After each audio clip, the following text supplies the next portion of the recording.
While I was at work, my sister-in-law swapped my champion golden retriever for a shelter dog. Now your precious puppy is making someone else happy, she laughed. I smiled. Interesting. She had no idea. While I was at work, my sister-in-law exchanged my award-winning golden retriever for a shelter dog. Now your precious puppy is bringing joy to another family, she said, laughing. I smiled. Interesting. She had no idea. My life changed during dinner. I was sitting at my parents' large dining table, absent-mindedly moving the food around on my plate, while my sister-in-law Mariana enthusiastically talked about her latest volunteer work. Then, with a smug smile and a syrupy voice, she dropped the bomb. Oh, by the way, she said, her eyes sparkling with satisfaction, your beloved Thor is now making another family very happy. She paused, savoring the moment. I took him to a shelter 2 weeks ago and brought you a replacement. You didn't even notice. The fork slipped from my fingers and hit the plate with a dull clatter. Thor. My award-winning golden retriever. The dog I had raised from a puppy, who had won 3 national competitions. Replaced. My gaze dropped to the dog lying under the table at my feet. He looked a lot like Thor, but now that I thought about it, his behavior had been strange. You did what? My voice came out too calm, but my hands started to shake. Mariana shrugged. It was the best thing for everyone. You were obsessed with those ridiculous competitions. Now a family who really deserves him has a beautiful purebred dog, and you have a rescue who needs love. Everyone wins. I looked around the table. My brother Ricardo stared at his plate. My parents shifted uncomfortably but said nothing. Their silence wasn't new. They had always preferred to avoid conflict rather than confront Mariana. Interesting, I murmured, taking a slow sip of water. Mariana's smile faltered. She had expected outrage, maybe even tears. What she didn't know, what no one there knew, was that Thor had a GPS tracker. Not a visible one, but a sophisticated and discreet device embedded in his collar. Years in the competition circuit had taught me to take precautions. Before continuing, I want to note that this entire story was created by Lore Edit. Don't forget to subscribe to the channel. You had no right, I said quietly, pushing my chair back. Thor is not just a dog. He is my partner, my work, my friend. Mariana rolled her eyes. Oh please, he's just a dog. Besides, I did you a favor. Those competitions were making you unbearable. Always traveling, always training. Now you can enjoy having a normal pet. I stood up and pulled out my phone. A few taps opened the GPS tracker app. Thor's location appeared immediately, just 30 meters away. The route history showed every stop in the past 2 weeks, including his time at the shelter and the address of the family who had adopted him. Exactly where you left him. Where exactly did you leave him? I asked, though I already knew. At the Happy Paws shelter on 15th Street, Mariana replied confidently. The family that adopted him was perfect. 2 kids, a huge yard, a stay-at-home mom. Much better than wasting his life jumping obstacles for medals. Ricardo finally spoke up. Mariana, maybe you should. Oh shut up, Ricardo, she cut him off. Someone had to do something. She was turning into one of those crazy dog ladies. I ignored her and looked at the dog under the table. His eyes were kind, uncertain. None of this was his fault. How did you manage this? I asked. Mariana beamed with pride. I found him at another shelter last month. The resemblance was incredible. I took your key, waited for you to go to work, one dog out, another in.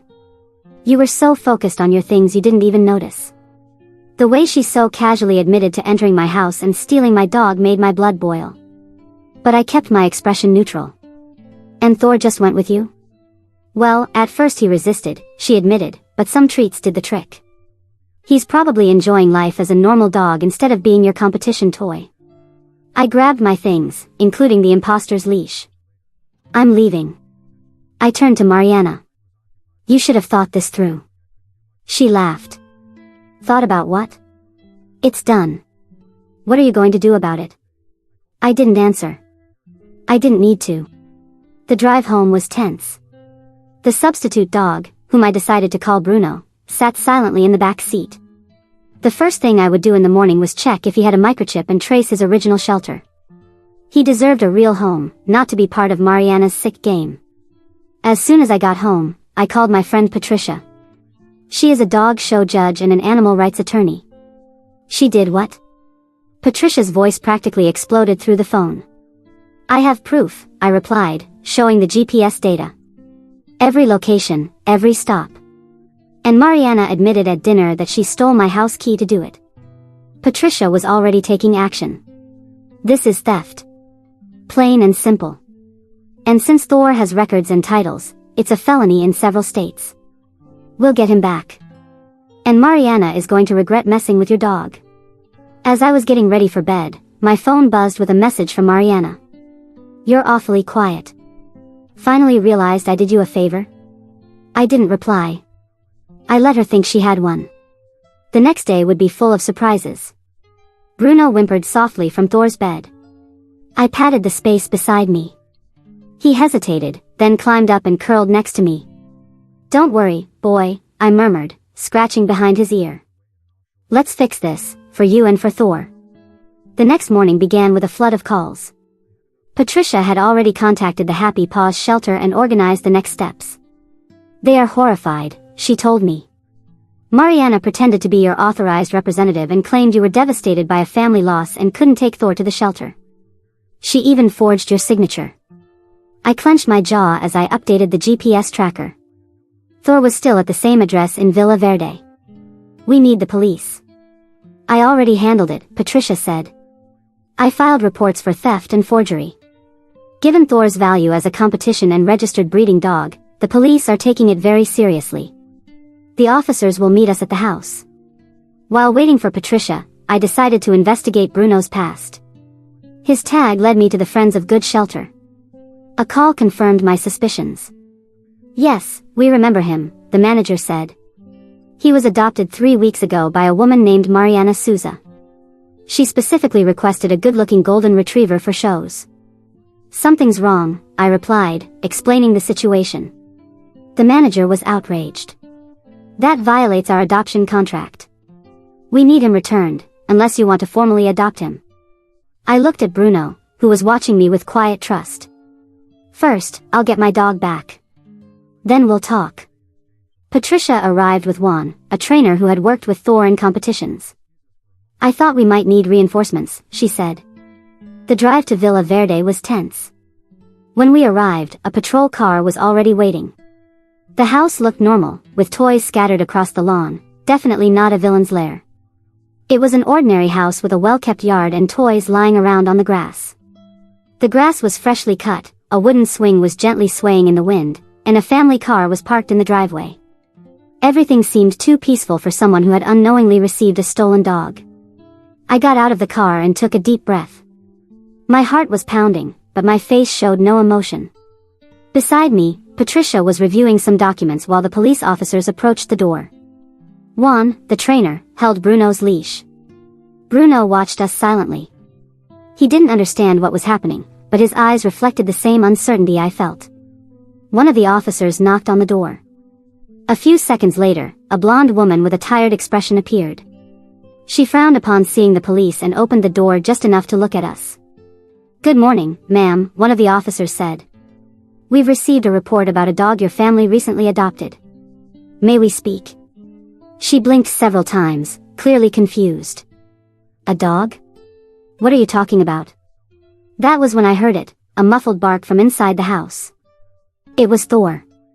I would recognize that sound anywhere. My body tensed, and my instinct was to push the door open and run to him. But I forced myself to stay calm. The officer continued, explaining that there was an issue with the adoption and that we needed to verify some information. There must be a mistake, the woman said, crossing her arms. My husband and I adopted a golden retriever from Happy Paws a few weeks ago. It was a normal process. They told us the previous owner could no longer take care of him. Ma'am, I began, trying to control my voice, that dog is mine. His name is Thor. My sister-in-law stole him from my house and forged documents to surrender him to the shelter. I have proof. The woman's eyes widened in surprise. She looked at the police officers, expecting them to deny my words. That can't be true. My children have already gotten attached to him. He's part of our family now. My stomach twisted. I understand you formed a bond with him, but Thor wasn't willingly surrendered. He was stolen from me. I've raised him since he was a puppy.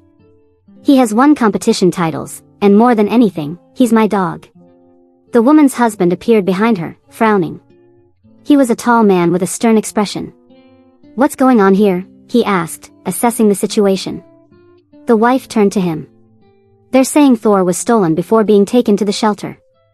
The man looked at the police officers, then at me, analyzing the scene.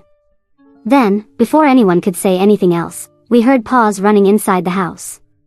In seconds, Thor appeared at the door. He froze when he saw me, his eyes shining with recognition. His body was tense, as if waiting for a command, but after a moment of hesitation, he ran straight toward me. Thor jumped on me, almost knocking me over, licking my face frantically. I held his face between my hands, feeling his rapid breathing and his tail wagging uncontrollably. He recognized me. He knew who I was. This is absurd, the woman shouted, trying to pull him away from me, but Thor resisted, struggling to return to my arms. Ma'am, please understand, the officer intervened. There are legal documents proving this dog belongs to her. But he's part of our family now, the husband exclaimed, his face red with anger. My patience was wearing thin. He was never part of your family. You adopted him based on lies. If anyone is to blame here, it's not you, it's my sister-in-law Mariana, who deceived everyone. The woman bit her lip, visibly unsure. She looked at Thor, now glued to my leg, and then at her children, who were watching from the doorway with frightened faces. This isn't fair, she murmured. What's not fair is that my dog was stolen. The police confirmed the documents, and the decision was clear, Thor had to be returned. The woman started crying, and the furious husband muttered that this was an injustice and that they should sue the shelter. But I no longer cared. I just wanted to get out of there. Thor came with me.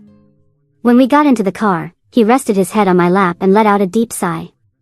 My hand stroked his golden fur, feeling his familiar warmth. But it wasn't over yet. Now it was time for Mariana to pay. As soon as I got home, I filed an official complaint against Mariana with all the evidence I had, the GPS tracker, the forged documents, the shelter records. She had no way out. In the following days, Patricia and I worked tirelessly. The complaint was accepted, and Mariana was summoned to testify. She tried to act arrogantly, but when she realized she could be arrested for theft and document forgery, her attitude changed. The judge showed no mercy. Since Thor was a registered dog with titles, the crime was classified as aggravated theft. Mariana had to pay a huge fine in addition to facing criminal charges. But the best part came afterward. News spread. Everyone who knew Mariana, her friends, neighbors, co-workers, found out what she had done. The shelter, outraged by the violation of the adoption process, banned her for life. The shelter director issued an official statement warning about people who adopt dogs with hidden intentions. Mariana lost everything, her job, her reputation, and even Ricardo, my brother, distanced himself from her. No one wanted to associate with someone who stole dogs and forged documents. And me? I had Thor back at my side. And Bruno, after everything he had been through, I officially adopted him. He had suffered enough, being used as a pawn in Mariana's twisted game. He deserved a real home. In the end, I came out of this story with 2 incredible dogs. And Mariana? Well, she learned the hard way that messing with the wrong person can ruin your life. As soon as Thor came home with me, I felt as if a huge weight had been lifted off my shoulders. He was finally where he belonged. But I still wasn't done. Mariana had crossed every possible line, and I refused to let this go unpunished. She hadn't just stolen my dog, she had also broken into my house, forged documents, and almost destroyed years of effort and dedication. I wasn't going to let that slide. In the following days, while Thor readjusted to his home and Bruno began to trust me, Patricia and I worked tirelessly to ensure that Mariana paid for what she had done. The case progressed quickly, and the investigation gathered solid evidence. The shelter provided records with the forged signature, and the outraged manager gave testimony about how Mariana lied to surrender Thor. The GPS tracker showed the exact location of the dog from the moment he left my house, and the messages Mariana had sent me were recorded as evidence of her arrogance and lack of remorse. The trial didn't take long. Mariana tried to downplay everything, claiming she had only wanted to help and that I was exaggerating too much. But as the lawyers presented the facts, her expression changed. When the judge made it clear that forging documents and stealing a registered animal were serious crimes, her arrogance disappeared instantly. In the end, Mariana was sentenced to perform community service at the same shelter where she had abandoned Thor, in addition to paying a considerable fine. The judge warned her that if she ever did something like this again, she could face prison time. For someone like her, who had always felt above consequences, that humiliation was the worst punishment. Ricardo, my brother, who had initially tried to justify her, remained silent throughout the trial. After the sentence, he avoided looking me in the eyes. Mariana, now branded as the woman who stole a competition dog, lost credibility and friendships. Her neighbors heard about the story, and very soon, she became the laughingstock of the neighborhood. The impact was even greater than I expected. Mariana lost her job, as the company she worked for did not want to be associated with someone involved in a case of theft and forgery. Some people tried to pity her, but as soon as they remembered what she had done, any trace of compassion vanished. She didn't just steal a dog, she destroyed her own family's trust, forged documents, and decided she could control my life as if it were her own. But the worst part for her was Ricardo. He began to see her differently. The way she acted in court, her complete lack of remorse, and how she had risked everything out of pure selfishness made him gradually distance himself from her. Weeks later, I received a message from my brother. "I'm sorry for everything that happened. I should have opposed this from the start. If you need anything, I'm here." I didn't need anything from him, but I heard from acquaintances that his marriage quickly began to fall apart. Mariana, unemployed and without support, took out all her frustration on Ricardo. Shortly after, he filed for divorce. It was said he was ashamed of everything that had happened and didn't want to be tied to a woman now seen by everyone as a criminal and a liar. Fate was cruel to her, but fair. She lost everything. Meanwhile, I was rebuilding my life with Thor and Bruno. Thor returned to training and competitions, quickly regaining his form. But after everything we had been through, I decided that his happiness was the most important thing. He continued competing, but this time without pressure, without the burden of having to prove anything. And Bruno? Well, he became an amazing dog. At first, he was reserved, as if he expected to be abandoned at any moment. But over time, he realized that he now had a home, a place where he would always be loved. He was no longer just a replacement. He was part of my family. In the end, I came out of this story with 2 wonderful dogs and the satisfaction of having achieved justice. Mariana had tried to decide my fate, but in the process, she only destroyed her own life. And me? I won.